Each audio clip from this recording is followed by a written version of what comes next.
সকল নেতৃবৃন্দ, উপস্থিত দেশপ্রেমিক ছাত্র জনতা এবং বিপ্লবী ভাইয়েরা, সবাইকে জানাচ্ছি বিজয়ের বিরচিত শুভেচ্ছা, সংগ্রামী শুভেচ্ছা, অভিনন্দন। প্রিয় বন্ধুরা, আজানের প্রাককালে খুব বক্তব্য দেওয়ার অবকাশ নেই। বক্তব্য প্রায় সকলেই সামগ্রিকভাবে বক্তব্য আজকে এক মহনায় ঐক্যবদ্ধ হয়েছে। সেটি হল বাংলাদেশ প্রশ্নে কোনো আপোষ নয়। সেটি হল এই স্বাধীন সার্বভৌমত্ব, এই মাতৃভূমি প্রশ্নে কোনো আপোষ নয়।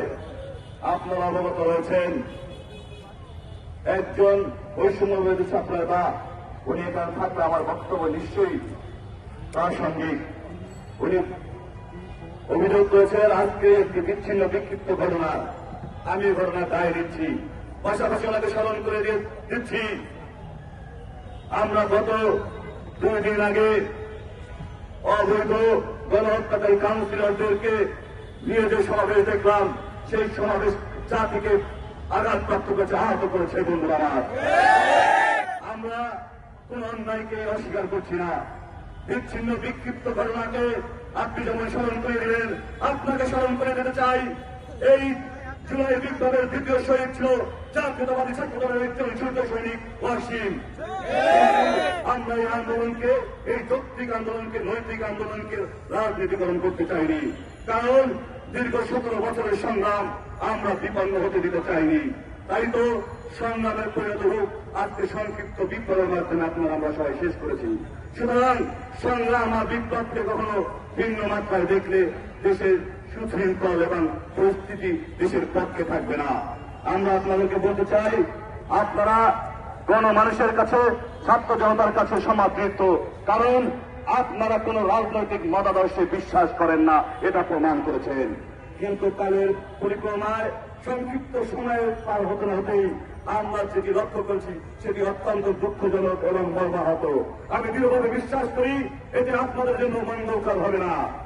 আমরা দৃঢ়চিত্তে বলতে চাই, 17 বছরের সংগ্রামে যেই সকল কাউন্সিলর, যেই সকল দুর্বৃত্তরা আমাদের সহযোদ্ধাদের মিছিলে গুলি করেছে, যেই সকল দুর্বৃত্তদের হাতে আমার সহযোদ্ধার রক্ত রঞ্জিত, সেই সকল খুনিদের বিচার না হওয়া পর্যন্ত বাংলাদেশের মাটিতে তাদের রাজনীতি করার কোন সুযোগ দেওয়া হবে।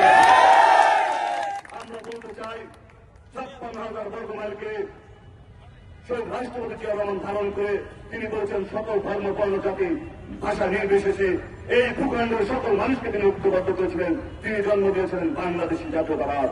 যদি আমরা বাংলাদেশী জাতীয়তাবাদে বিশ্বাস করি, যদি আমরা বাংলাদেশকে বিশ্বাস করি, সকল ভেদাভেদ ভুলে গিয়ে আমরা যদি বাংলাদেশকে ধারণ করতে পারি, তাহলে আর কোন বিশৃঙ্খলা থাকবে না। কিন্তু আমরা ক্ষণিক ভুলে যাই, ক্ষণিক মনোবদ্ধ হয়ে আমরা বাংলাদেশকে ভুলে যাই। আপনাদেরকে আবার উদাত্ত আহ্বান জানাতে চাই, সেই রাষ্ট্রপতি জিয়া রহমানের আদর্শের উত্তরাধিকার, এই বাংলাদেশের সকল বিপ্লবের মহানায়ক, অভিসংগঠিত জনতা দেশনায়ক তারেক রহমান 31 দফা ঘোষণা করেছেন। রাষ্ট্র কাঠামো মেরামত করার জন্য যে 31 দফা ঘোষিত হয়েছে, আমি ঢাকা বিশ্ববিদ্যালয়ের একজন শিক্ষার্থী হিসাবে, একজন রাজনৈতিক কর্মী হিসাবে, একজন সমাজ সচেতন মানুষ হিসাবে বলতে চাই, এই 31 দফাই বাংলাদেশিদের মুক্তির মেঘনা কায়দা। আপনারা যে সকল সমালোচক রয়েছেন, যে সকল চিন্তাবিদ রয়েছেন, যে সকল দেশ হিতৈষী ব্যক্তি রয়েছেন, সকলকে আমি উদাত্ত আহ্বান জানালাম, দেশের কল্যাণে, দেশের মানুষের কল্যাণে, দেশের মানুষের অধিকার বাস্তবায়নে এই 31 দফার বাইরে আপনি একটি চিন্তা পারলে প্রকাশ করুন। আমি দৃঢ়ভাবে বিশ্বাস করি এর বাইরে আপনি কোন চিন্তা প্রকাশ করতে পারবেন না। হয়তো বা ভাষার পার্থক্য আপনি দেখাতে পারবেন। তাই ভাষার পার্থক্য না দেখিয়ে, নিজের পাণ্ডিত্য জয় না করে দেশপ্রেমকে ধারণ করুন। আমার নেতা শহীদ রাষ্ট্রপতি জিয়া রহমান বলেছেন, দেশপ্রেম শতভাগ হতে হয়, দেশপ্রেম 99% হতে হলেও হয় না। তাই তো আমরা এই জুলাই বিপ্লবের সর্বান্তরে অনুসরণ করো, এদিকে রাজনীতিকরণ করে নেই। কিন্তু আজকে বলতে চাই, আমরা শহীদ ওয়াসিমকে আজকে স্মরণ করে বলতে চাই, সব শহীদ ওয়াসিম, তুমি তোমার শান্তিতে, তোমার খুনের বদলাতে, তোমার স্বপ্নের বাংলাদেশ করতে আমরা থাকবো রাজপথে। আমরা জুলাই বিপ্লবের সকল সতীর্থ সহযোগিতাদেরকে উদাত্ত আহ্বান জানাই। গুপ্ত হত্যা থেকে শুরু করে গণহত্যা, এই সকল বিষয়ে আপনাদেরকে মনোনিবেশ করতে হবে। শুধুমাত্র ব্যক্তি স্বার্থে, শুধুমাত্র একটি রাজনৈতিক দল গঠনের লক্ষ্যে, শুধুমাত্র ক্ষমতার কুক্ষিগত করার লক্ষ্যে আপনি আপনার চিন্তা চেতনাকে বিস্তার করবেন না। তাহলে যেভাবে ইতিহাসে সমাদৃত হয়েছেন, যেভাবে ইতিহাসের আস্থা খুলে নিক্ষিপ্ত হবে বন্ধু আমার। আমি সেই সকল সহযোগিতাদের প্রতি শ্রদ্ধা রেখে বলি, রাজপথে আপনাদের সকলের অবদান ছিল, ভুলে যাবেন না। 56,000 বর্গ মাইলে দেশের লক্ষ লক্ষ ছাত্র দল অংশগ্রহণ করেছিল, ভুলে যাবেন না। অপরাপর ক্রিয়াশীল ছাত্র সংগ্রামের সকল নেতৃবৃন্দ অংশগ্রহণ করেছিল। যদি আপনারা ভুলে যান, আপনাদের স্মৃতিকে আর একবার নাড়া দিয়ে দেখুন। রাজপথে যখন ইট পাটকেল নিয়ে আপনারা দাঁড়িয়েছিলেন, আপনার সম্মুখ ভাগের কর্মীর রাজনৈতিক পর্যায়ে আপনি বিশ্লেষণ করুন। আপনি দেখবেন ছাত্র দলের কোন কর্মী আপনাকে ভ্যান্ডেলের ভেঙেছিল। আপনি দেখবেন যখন এই অবৈধ খুনি, এই ফ্যাসিস্টের দোসররা তাদের রাজনৈতিক তথাকথিত রাজনৈতিক কর্মীরা, সন্ত্রাসীরা বিভিন্ন গলিতে বসে বিভিন্ন ওভারব্রিজের উপরে বসে যখন গুলি বর্ষণ করেছিলেন, আপনার শুধু লাঠি কিন্তু ওই গুলিকে প্রতিরোধ করতে পারেনি। আপনাকে মনে রাখতে হবে, ছাত্র দল একমাত্র সংগঠন যার সর্বোচ্চ সংখ্যক নেতাকর্মী এই জুলাই বিপ্লবে শহীদ হয়েছে। সুতরাং আমরা কোন ভেদাভেদ না করি, আমরা সকলের অংশগ্রহণকে সম্মান জানাই।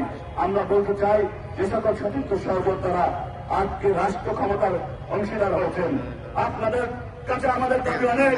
কারণ আপনাদের তালিকা মিলে আপনাদের সহযোদ্ধা হয়ে আমরা এই রাজপথে তত্ত্ব রোধে আমরা দাঁড়িয়ে স্লোগান নিয়েছিলাম, এক দফা এক দাবি, খুনি হাসিনা কখন যাবি।